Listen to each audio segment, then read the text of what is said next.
Mas Cacat, kita akan bahas lebih dahulu kenapa sih anggaran untuk penanggulangan bencana begitu minim di tengah kita tahu daerah-daerah di pesisir pantai itu juga rawan bencana. Namun ternyata dari APBN perubahan hanya 0,02% realisasi untuk dana bencana, Mas. Seperti di Pandeglang, seperti di Lampung Selatan. Padahal menurut Bappenas idealnya 1%. Iya, 1% lah kira dari APBN atau APBD ya. Memang betul ada teori yang mengatakan berapapun anggaran untuk bencana itu tidak akan pernah cukup. Itu karena apa? Terlebih lagi tidak saja karena terlalu besar, tapi juga seperti yang sekarang ini dibilang tidak terprediksi, tidak bisa diprediksi. Nah, yang tiba-tiba itulah yang memang pasti akan tidak saja memakan banyak korban, tetapi tentu anggarannya pasti akan besar sekali, apalagi korbannya sangat besar. Misalnya kita ambil contoh yang kemarin, itu kan terjadi pukul 21.00 tanggal 22. Ya. Kemudian sampai ke Serang itu sekitar 25 menit. Gelombang tingginya itu. 25 menit itu waktu yang sangat cukup untuk apa? Untuk menyelamatkan masyarakat yang menjadi korban itu. Kalau ada deteksi dini yang berfungsi, 25 menit itu cukup. Kemudian sampai ke Lampung itu sekitar 53 menit. Ya, karena sampai ke Lampung itu sekitar 21 sekian, ya hampir pukul 10. 53 menit itu cukup kalau ada lagi-lagi alat deteksi dininya berfungsi. Nah, karena tidak cukup akhirnya, karena tidak ada itu, akhirnya memang kemudian jatuh korban begitu besar. Kembali ke pertanyaan Anda, betul, ini kan soal anggaran karena kita tahu bencana kita luar biasa. Kita hidup memang dilingkupi oleh bencana. Jadi kita memang ada yang mengatakan kita harus hidup berpeluk bencana. Karena bisa kapan saja, kecuali memang Kalimantan bagian timur ya, di wilayah kita yang agak jauh dari bencana. Nah, tetapi juga selain bencana, kalaupun nanti bencana anggaran itu dipenuhi katakanlah, tapi kan soal ketepatan pemakaian. Ya, misalnya.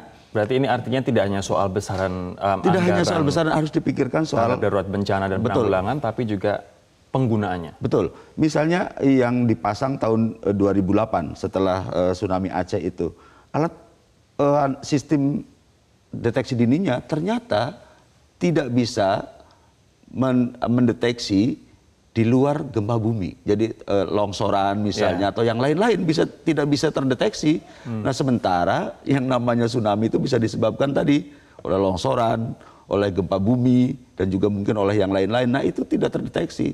Artinya kalau di luar itu otomatis kalaupun barang itu ada, kan nggak berfungsi. Ya, tapi artinya bisa mengukur tinggi gelombang yang berpotensi. Ya, paling tidak itulah yang menurut saya kemudian harus tepat. Ya, satu. Yang tadi saya sebut, misalnya buoy-buoy yang Anda sebutkan itu, dipasang 2007. Ya. 2012 itu kalau tidak salah sudah mangkrak. 22 buoy. Ya, 22 buoy itu.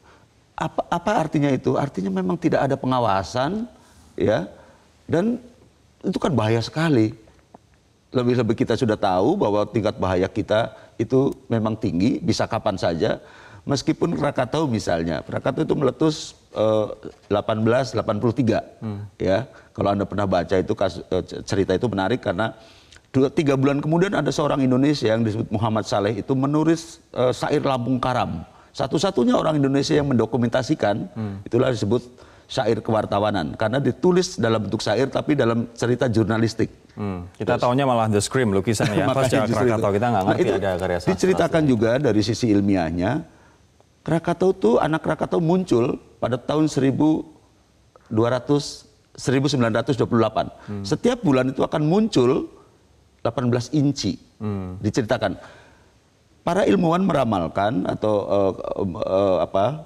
kemungkinan anak Gunung Krakatau itu akan meletus kira-kira punya masalah itu kira-kira 2015 sampai 2083. Tetapi dengan kasus tsunami di Aceh ini bisa lebih cepat lagi misalnya. Artinya itu kan sesungguhnya sudah ada warning, sudah ada peringatan bahwa kapanpun jarak rentang waktu sekian itu anak Krakatau itu akan bermasalah. Nah itu lagi-lagi kan juga saya tidak tahu. Kemarin kan kemudian Ketua BMK juga minta maaf karena ternyata itu bukan gelombang tinggi tapi itu adalah tsunami.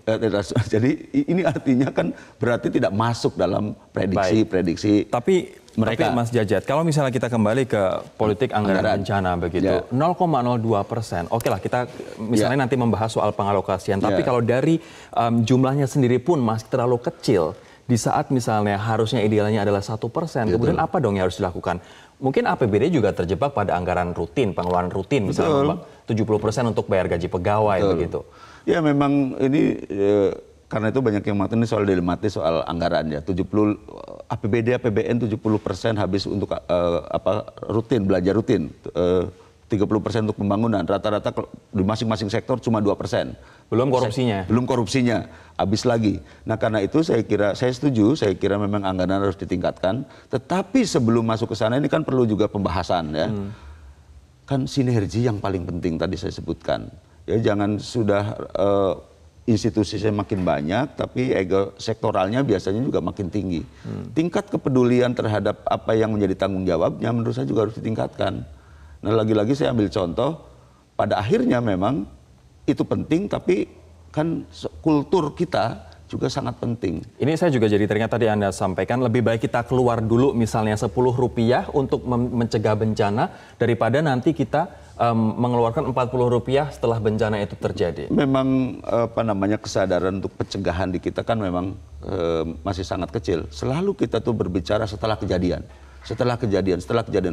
Setiap ada kejadian, selalu heboh misalnya harus masuk kurikulum, harus begini, harus begitu, harus begitu. Dan berkali-kali dikatakan, tetapi setelah bencana berlalu, kita lupa lagi kepada rutinitas seperti biasa.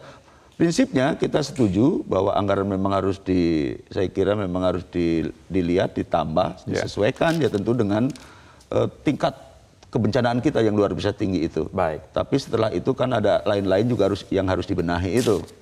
Baik, kami akan kembali setelah jeda berikut ini pemirsa, dan di segmen selanjutnya kami pun mengundang partisipasi Anda untuk bergabung bersama kami di 0215839900 dan juga di Twitter @mediaindonesia. Kami akan segera kembali. Sudah bergabung bersama kami Ibu Upi dari Jakarta. Bu Upi, selamat pagi. Selamat pagi Mas Rory dan Jajat tentang menguatkan politik anggaran bencana. Ini sangat penting sekali karena ini terkait tentang pemerintah daerah, mulai dari RT, lurah, camat, itu harus mengenali tentang wilayahnya, di mana kita adalah sangatlah rentan tentang gempa, karena di antara lempengan ini kita ada 3 benua yang tersusun di ring fire juga di Indonesia ini. Jadi mulai dari penganggaran RT, RW dan kelurahan dan sampai bupati atau Bapak Gubernurnya atau Ibu Gubernurnya itu menganggarkan dengan benar-benar, dan mungkin ada pendampingan karena mereka kebanyakan kan sekarang ini untuk kepala daerah tuh bukan orang negarawan gitu ya, jadi orang pedagang saya lihat gitu. Jadi mereka kok negarawan, mata hatinya pasti ada gitu ya, bahwa ini adalah untuk kemaslahatan. Kemudian untuk legislatifnya pun demikian, untuk pemerintah pusat ya. Ini anggaran ini kan sangat kecil sekali ya, 0,002.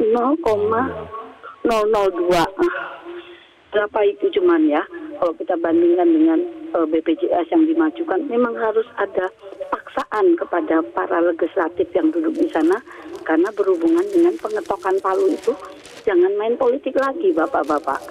Ini yang sebagai wakil rakyat ini, harus negarawan yang punya hati. Kita ini kondisi alamnya sangat rentan. Jangan main politik ya, jangan main politik. Ini masyarakat untuk kemaslahatan orang banyak ini harus dinaikkan anggarannya 0,002, sangatlah kecil. Terima kasih Ibu Upi dari Jakarta. Ini pendampingan bagi pemerintah daerah, nampaknya kata kunci yang sangat menarik untuk kita bahas nanti. Ada Ibu Tuti sekarang, masih dari Jakarta. Ibu Tuti, selamat pagi Bu. Selamat pagi Bapak Saksi. Silakan, kalau Bu. Menurut pendapat saya sebenarnya bukan anggaran yang menjadi